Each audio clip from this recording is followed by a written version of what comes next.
اور وہ اکثر ان سے گل سے براہ راست رابطہ تو نہیں تھا، لیکن اس بچے کے ذریعے ہمیں گل کی سرگرمیوں کا پتہ چلتا رہتا تھا کہ وہ کیسے، مطلب کہ ہم جو میں پروڈکشن کا آدمی ہوں جی، اسکرین پہ تو مجبوری کے تحت بیٹھا ہوں پاپی پیٹ کے لیے، تو پروڈکشن میں ہم ہوتے ہیں کہ وہ بیفور دا کیمرہ اور آف دا کیمرہ بیہیویئر کیسا ہوتا ہے ان کا، مطلب کہ سارے حسن نثار بھی تو کوئی ہوتا ہے نا، ٹھیک ہے، بلکہ کئی ہوتے ہیں، اور ٹھیک ہے، بڑے بڑے بہت بڑے بڑے جو ہوتے ہیں وہ آف کیمرہ حسن نثار بن جاتے ہیں اور آپ کو وہ الو کی کہانیاں سناتے ہوئے پائے جاتے ہیں۔ خیر، وہ بھی ایک احترام کا جذبہ، جب ان کے بارے میں انہوں نے ہمیں بتایا کہ وہ بہت ہی ریفائنڈ اور سوفسٹیکیٹڈ خاتون ہیں، تو ہمارے دل میں بغیر ملے ان سے ان کے لیے احترام کا جذبہ بڑھ گیا۔ تو محترمہ جو ہیں وہ ان دنوں میں 5ویں پشت کی دوغلی ابلاغی جنگ کی آغاز تھا جب ان کا سکرین پہ ظہور تھا، تو وہ انہوں نے تھوڑا سا تبصرہ کرنا شروع کر دیا، اور کانفیڈنس کا بیک گراؤنڈ میں نے آپ سے عرض کر دیا ہے، اور وہ تبصرہ جو تھا، وہ جو پوری سکیم تھی نا 5ویں پشت کی دوغلی ابلاغی جنگ کی، لوٹ مار کی جو سکیم تھی، اس کے خلاف تھا، اور مجھے ڈر لگا کرتا تھا ان کا تبصرہ سن کے، کیونکہ براہ راست کوئی رابطہ نہیں تھا، تو اس لیے میں انہیں فون کر کے تو یہ ایڈوائز نہ کر سکا کہ تھوڑا سا ہاتھ ہلکا رکھیں بی بی، ہیں زمانہ بڑا خراب ہے۔ تو وہ ان کا ایک تبصرہ بہت زیادہ چبھ گیا۔ ان دنوں ذرا ایروگنس بھی ان کی زیادہ تھی، آج کل ذرا پیار محبت سے چلتے ہیں، لیکن ان دنوں تے لمحے پا دیں گے، تن دیں گے۔ وہ 3 سال کے اندر، 3.5 سال کے اندر مہاتما نے جو ان کی ساری ایروگنس کے ساتھ کی ہے، ٹھیک ہے نا، تو اس کے بعد انہیں ذرا تھوڑا سا بیک سٹیپ لینا پڑ گیا۔ تو آج کل ہیں، سمجھا کرو نا، ان کو ذرا اجازت ہے، ہم جیسوں کو تھوڑی سی بک بک کرنے کی اجازت ان آفیشلی ہے، کیونکہ اس زمانے میں تو جناب غلطی گنجائش نشتا۔ یہاں پہ کوئی غلطی، پچھلے دنوں میرے 2-3 ولاگ بڑے مسالے دار چلے گئے، تو پھر کچھ دوستوں نے فون کر کے کہا کہ یار تھوڑا جا ہاتھ ہلکا کر، تو ہم سمجھ گئے کہ پیغام کہاں سے آیا۔ میں کہا چلو ٹھیک ہے نا، پیچھے ہو جانے، ٹھیک ہے، اگر اس پہ اعتراض ہو گیا تو چلیں، یہ بھی شکر کی بات ہے کہ وہ کم از کم انہوں نے یہی کیا، سیدھا بندہ نہیں بھجوا دیتا، بلکہ بندے نہیں بھجوا دیے۔ تو خیر، گل بخاری صاحب کے وہ تبصرے جو تھے، میں نے جب سنے وہ، میں نے کہا اللہ رحم کرے، مطلب کہ کوئی یہاں پہ ہونا چاہیے ایڈیٹوریل کنٹرول کے اوپر، جو کہے کہ باجی ایسا نہ کرو، ہیں زمانہ بڑا خراب ہے۔ خیر، اس کے بعد وہ ان کو وقت نیوز کی گاڑی جو تھی وہ گھر سے اٹھانے جاتی تھی اور پھر چھوڑنے جاتی تھی، اور مطلب کہ وقت نیوز کی گاڑی وہاں پہ پہنچی اور انہیں لے کے جب روانہ ہوئی، تو اس وقت جو تھا ان کو میل جو ایجنسی کے جو تھے، ایجنسی کے جو میل حکام تھے، انہوں نے جو تھا وہ گاڑی روکی، وہاں سے ان کو گھسیٹ کے نیچے اتارا، تشدد نہیں کیا لیکن ہیوملیٹ کیا۔ اور اتنے رسپیکٹیبل فیملی سے آپ ہوں، آپ کو تو کوئی اوے کہہ کے مخاطب کر لے، اور وہ بھی ہماری جو خواتین ہوتی ہیں ان کے لیے، ان کو کوئی غیر مرد جو ہے وہ ہاتھ لگانا تو کجا،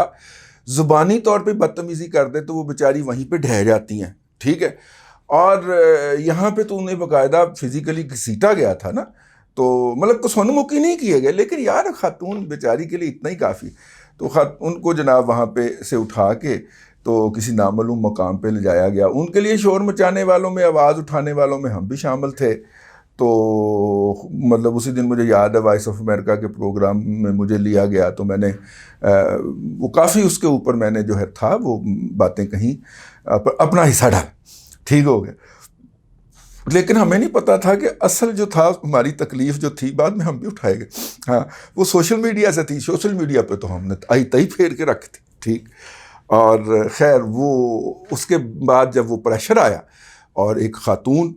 دوسری انگریزی میں کالم لکھنے والی، اور یعنی کہ انٹرنیشنل آڈینس سے مخاطب، وہ پھر انٹرنیشنل پریشر بڑا آ گیا، تو وہ پھر چھوڑنا پڑ گیا ان کو۔ لیکن وہ اس کے بعد ظاہر ایک ٹراما ہوتا ہے بندے کے اندر، اس کے اوپر اندر چلی گئیں، اور مطلب کہ انہوں نے اعتراض کیا، اور اسی ٹرامے سے شاید نکلنے کے لیے وہ پاکستان سے باہر چلی گئی، اور مختلف جگہوں پہ مقیم ہوتی ہیں، ہمیں تو نہیں پتہ، لیکن کیس انہوں نے بہرحال ایک کیا آف کام ایک ایجنسی ہے جو کہ جس طرح ہماری پیمرا ہے، میرا حال پیمرا سے بھی ذرا مختلف ہے، لیکن اس طرح کے وہاں پہ کیس کر دیا، اور اس کیس میں انہوں نے کہا کہ جب وہ وہاں سے آ گئیں تو پھر ان کی ایک ٹویٹ کو بنیاد بنا کے جو کہ بہت وائرل ہوئی تھی، اے آر وائی نے خبر چلائی کہ ایف آئی اے نے ان کو نوٹس جاری کر دیا ہے اور ان کو ابسکانڈر ڈکلیئر اگر وہ ہو گئی اس کے اندر تو ان کا جو ہے وہ اپنا اللہ بھلا کرے وہ کیا ہوتا ہے جی جائیداد ضبط ہو جائے گی، ٹھیک ہے۔ اور اب وہ انہوں نے جا کے تو وہاں پہ کہا کہ دیکھیے میں نے ایف آئی اے سے پوچھا ہے، تو ایف آئی اے نے کہا کہ جناب ہم نے تو آپ کو کوئی ایسا نوٹس جاری نہیں کیا، اور اے آر وائی کے جو تھے ہونہار رپورٹر جو تھے انہوں نے یہ خبر دی، میں ان کا نام ڈھونڈنا چاہ رہا ہوں اے آر وائی کے رپورٹر کا، تاکہ آپ جو ہے چلیں ٹھیک ہے، رپورٹر بیچارہ نوکری کر رہا ہوتا ہے، معافی دے دے انہوں، اسے جو کہا جاتا ہے کہ ان پہ یہ کر دے، بلکہ اے آر وائی میں تو لفظ استعمال کیا جاتا ہے اس پہ بھونک، ٹھیک ہے، اس پہ بھونک، چونکہ انسان نہیں ہے نا وہاں پہ باسز جو ہیں، تو وہ رپورٹر کو اس پہ بھونک کا جو ہے وہ کہتے ہیں۔ خیر اے آر وائی آف کام میں مقدمہ درج ہوا، برطانیہ میں اے آر وائی کے خلاف گل بخاری عدالت میں چلی گئی، وہ عدالت ہی ہے جی، عدالتیں چڑھ گئی، اور عدالت میں جا کے انہوں نے کہا کہ جناب یہ انہوں نے میرے خلاف خبر چلائی ہے کہ مجھے ایف آئی اے نے نوٹس جاری کیا ہے، اگر میں اس نوٹس میں 30 دن کے اندر اپیئر نہ ہوئی تو میری جائیداد ضبط ہو جائے گی، اور مجھے ابسکانڈر ڈکلیئر کر کے انٹرپول کے ذریعے یا برطانوی حکومت کو کہہ کے واپس لایا جائے گا، ٹھیک ہے۔ تو میں نے ایف آئی اے سے چیک کر لیا، ایف آئی اے نے ایسا کوئی نوٹس مجھے جاری نہیں کیا، لہٰذا اے آر وائی جو ہے یہ کرے۔ آف کام کے پاس جا کے انہوں نے کہا، اب یہ وہ بات ہے یار، یہ وہ بات ہے جس کے لیے میں نے آپ کو بگننگ کا وہ لطیفہ سنایا تھا، یہ وہ بات ہے۔ اے آر وائی نے کہا کہ انہیں کہا کہ جی وہ جو نوٹس جاری کیا تھا اس کی کاپی پروڈیوس کر، تو وہ ہونہار رپورٹر صاحب کاپی پیش نہیں کر سکے، بلکہ انہوں نے کہا کہ جی انویسٹیگیشن کا آغاز ہوا تھا تو میں نے اس کے اوپر خبر دے دی تھی، انویسٹیگیشن کا آغاز ہوا تھا اس کا، وہ ایف آئی اے تو کہہ رہی ہم نے کوئی ایسی بات نہیں کی، آپ کے پاس کوئی ڈاکومنٹ ہے تو وہ دے دیں، ٹھیک ہے۔ لہٰذا پینترا بدلا وہاں پہ اے آر وائی نے، اور کہا کہ ہمیں تو جی انٹیلیجنس ایجنسی کی طرف سے کمیونیکیشن آئی تھی، لطیفے کو جوڑیں ذرا اس کے ساتھ، تو ہم نے اس لیے اس کو کریڈیبل جانا اور آن ایئر کر دی۔ یہ ہمت آج تک میرے جیسے بندے کو بھی نہیں ہوئی، اور گل بخاری کو بھی نہیں ہوئی، اور کسی ایسے حکومتی کرٹک کو نہیں ہوئی کہ وہ کہے کہ جناب آئی ایس آئی نے میرے خلاف یہ حرکت کی ہے، ٹھیک ہے۔ انہوں نے کہا کہ جناب سانو تو انہوں نے خبر دیتی سی، یعنی کہ انور اصغر آج اسی پڑے گئے ہیں، یہ ایگزیکٹلی وہی والا لطیفہ ہے، اور سونے کے سمگلروں نے یہ کر دکھایا ہے۔ حد ہے، ویسے ایمان سے حد ہے۔ سونے کے تاجروں نے کہا کریں یار، مطلب ہمارے ہاں کچھ لوگوں کے نظر کے اندر سمگلنگ بھی تجارت کی ایک قسم ہے، تو اس لیے سونے کے تاجروں نے یہ کر دکھایا، میں سمگلر والا لفظ واپس لیتا ہوں، سونے کے تاجروں نے یہ کر دکھایا جی۔ اور وہ جب رپورٹر کو پریشرائز کیا گیا ہوگا کہ اس پہ بھونک، تو وہ بیچارے نے نوکری بچانے کے لیے بات کہہ دی ہوگی، تو ایف آئی اے جو ہے جی وہ انکاری ہو گئی کہ ہم نے کوئی نوٹس جاری نہیں کیا، اور نتیجے کے طور پہ اے آر وائی پھر تو لیا گیا۔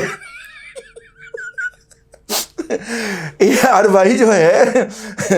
اس کے اوپر ہمارے ایک فالوور نے تبصرہ کیا کہ جتنی دفعہ جھوٹا اے آر وائی ثابت ہو چکا ہے، اس پہ تو سلمان اقبال صاحب کو ڈاکٹریٹ کی ڈگری دینا بنتا ہے جھوٹ بولنے کی۔ ویسے واقعی مجھے خوشی نہیں ہے جی، اس کے نتیجے میں پاکستان کی صحافت کی عمومی کریڈیبلٹی جو ہے وہ نیچے جا رہی ہے۔ A R Y top of the line ہے جی، جتنی دفعہ اس نے جھوٹ کے اوپر جرمانے کھائے ہیں، سزائیں کھائی ہیں، بند ہو چکا ہے، برطانیہ سے ویسے ہی بند ہو چکا ہے۔ اب انہوں نے سامنے ایک نمائندہ کھوکھا کھڑا کر کے اس میں اے آر وائی کے سگنل ڈالنے شروع کیے ہیں، اس کو بھی 2 دفعہ، اور یہ تیسرا جرمانہ ٹھوکیا اس کھوکھے کو۔ اب وہ کھوکھا بھی کسی دن بند ہو سکتا ہے۔ تو خیر یہ جو ڈائلاگ ہے نا ان کے درمیان دلچسپ ہے بڑا، وہ فیصلہ آیا ہے اور وہ فیصلہ پڑھنے کے لائق ہے۔ ایک تو انہوں نے کہا کہ جی ہمیں ایک انٹیلیجنس ایجنسی نے جناب وہ بھیجا تھا، اب آئی ایس پی آر کو انٹیلیجنس ایجنسی تو نہیں کہا جا سکتا پھر، ٹھیک ہے، تو انٹیلیجنس ایجنسی تو ایک ہی ہے، نمبر 1 ہے، تو انٹیلیجنس ایجنسی نے بھیجا تھا تو ہم نے وہ نشر کر دیا اس کو کریڈیبل سمجھتے ہوئے۔ اور وہ آف کام والے جو تھے، وہ اس کا نام ہے جو بھی وہ جو وہاں پہ آف کام آف کام والے جو تھے انہوں نے کہا جی کسی قسم کا کوئی کاغذ لے آئیں اپنے بیان کے اندر. پہلے وہ بیان دیتے تھے, وہ کہتے تھے ثبوت نکالیں, تو پھر وہ بیان بدل لیتے تھے, ٹھیک ہے, پھر وہ نئے بیان پہ آتے تھے. 3 دفعہ انہوں نے ایسا کیا جی, ٹھیک ہے. اور آخر میں آف کام نے کہا کہ ٹھیک ہے ججمنٹ ریزرو ہے, اور تن کے اس نے ججمنٹ دیا ہے. گل بھابھی کو بہت بہت, بہن کو ہماری کو مبارک ہو, اور اس دفعہ عید کی سیلیبریشن کا انتظام ہو گیا ہے سرکاری خرچے کے اوپر,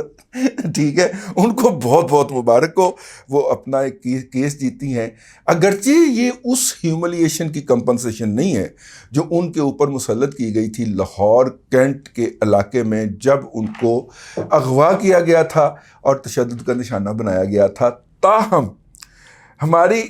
ہر اس شخص یا شخصیانی خاتون یا مرد کے ساتھ دلی ہمدردی ہے جس کو اٹھایا گیا,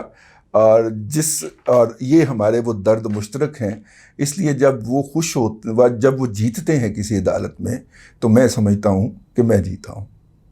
اللہ آپ کو آسانی عطا کرے, اور آسانیاں خلق خدا میں تقسیم کرنے کی توفیق عطا کرے.